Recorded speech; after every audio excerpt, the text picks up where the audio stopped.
ఈ లోకంలో శాంతి సమాధానం అనేది లేకపోయింది. మనిషి ఎప్పుడైతే లోకానికి వచ్చిండో శాంతి సమాధానమే పోయింది. గొడవలు, కొట్లాటలు, హత్యలు, ఒకరికొకరు చంపుకోవడము, తిట్టుకోవడము, దొంగతనము.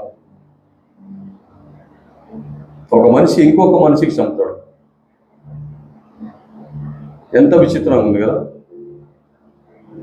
ఒక మనిషి ఇంకొక మనిషిని చంపేస్తాడు. ప్రాణులు ఎక్కువ లేవు. అందుకే ఇక్కడ చూస్తే బలిష్ఠులు వణుకుదురు. ఆగండి, ఇక్కడ ఎంతమంది బలిష్ఠులు, రాజులు, మహారాజులు అందరు ఇక్కడ చూడాలా.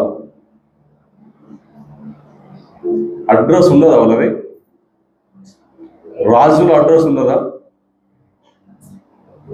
లేదు.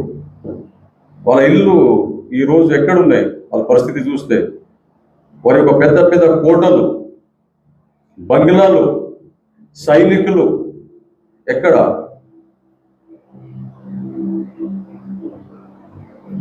మట్టిలో కలిసిపోయారు అందరూ.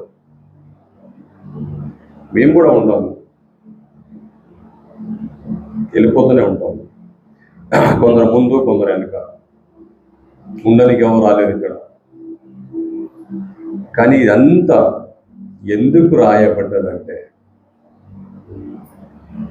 ఏ వాక్యం చూసినా, ఏ గ్రంథం చూసినా, బైబిల్ మొత్తం మీరు తిప్పినా, ఎన్నిసారి చదివినా ఒకే ఒక పిలుపు ఏంటంటే, నీవు దేవుని సన్నిధిలో ఉండు, నువ్వు మంచి వారిగా బతుకు, జ్ఞానవంతుడుగా ఉండు, అభివృద్ధి పొందు.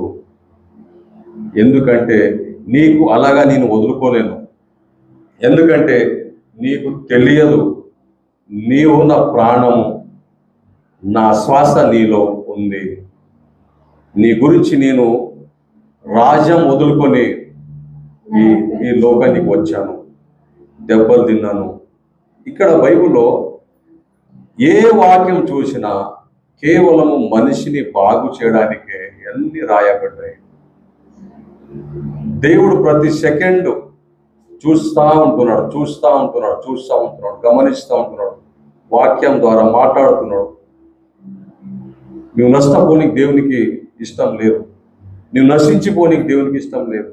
నువ్వు అభివృద్ధి కావాలా, ఈ లోకంలో సాధించాలా, నలుగురిని